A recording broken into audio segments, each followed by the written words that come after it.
J'étais venu aujourd'hui participer, sinon visiter les activités organisées par Spécial Olympique en marge de la journée de lancement du projet appelé Fusée. Fusée, vous comprendrez, au football féminin unifié pour la santé, l'équité et l'entraide. Un programme qui sera déroulé sur 6 mois en partenariat avec des établissements de l'Académie de Ziguinchor, particulièrement ici au niveau de la commune, mais également du côté de Bignona, précisément Arfan Béchir Sonko. Donc ces activités sont entre autres le dépistage du diabète, parce que nous le savons, les performances sportives demandent un certain état de santé, mais également, puisque dans Spécial Olympique, il est question, n'est-ce pas, d'inclusion des athlètes déficients intellectuels, inclusion à travers le sport, inclusion à travers les études, inclusion à travers apprendre ensemble, mais également jouer ensemble. Il fallait également penser à la santé de la reproduction de ces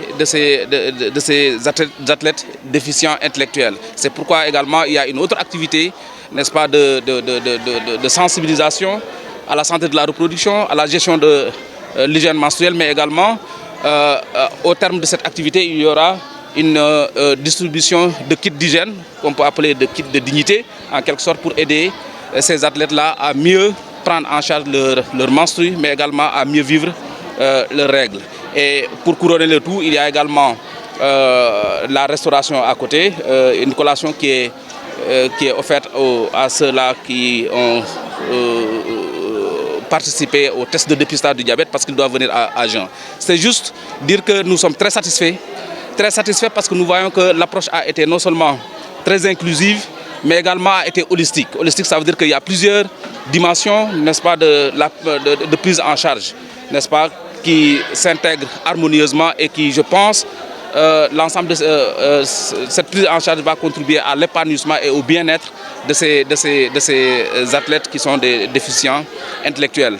Nous apprécions également la démarche parce que nous sommes convaincus, et nous le disons à chaque fois que l'occasion nous a été donnée de le faire, que l'inclusion scolaire, l'inclusion soit au cours des apprentissages ou bien au cours dans le sport, cette inclusion-là va forcément entraîner une inclusion sociale, une inclusion au niveau communautaire.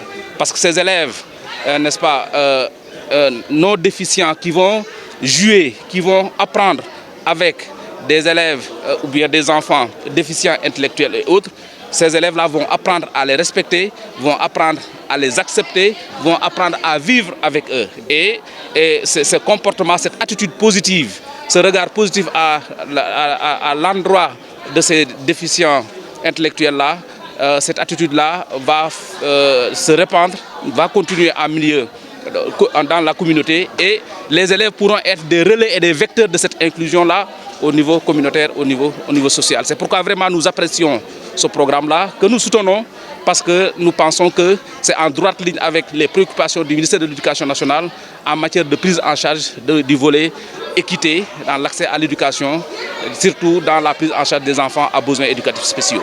Oui, choyé, mais c'est parce que tout simplement Ziguinchor s'est impliqué très tôt et a pris en charge très tôt ces questions liées à la prise en charge des enfants déficients, mais des enfants à besoins éducatifs spéciaux de manière générale. Ce n'est pas une grande première. Je pense que le sous-programme de Ziguinchor maintenant commence à durer. Hein. Mais également, même dans l'éducation, nous avons un dispositif de prise en charge des enfants non-voyants, des enfants sourds-muets, des déficients intellectuels, des trisomiques. Donc ça commence à devenir une tradition au niveau de Ziguinchor. C'est une préoccupation que Ziguinchor a très tôt pris en charge.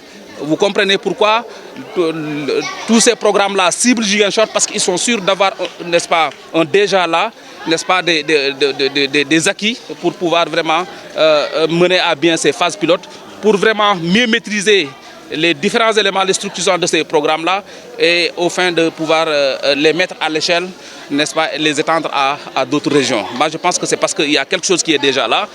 Au-delà de l'engagement même des Ziguinchorois, il y a déjà des acquis, n'est-ce pas? Il y a déjà un vécu en matière de prise en charge de déficients, de personnes en situation de handicap, que vraiment, il y a, fort de ce vécu-là, nous pensons que Ziguinchor pourra réussir ces phases pilotes de l'ensemble de ces programmes-là pour permettre de mieux maîtriser les structurants et pouvoir les mettre à l'échelle, n'est-ce pas, les étendre à d'autres régions.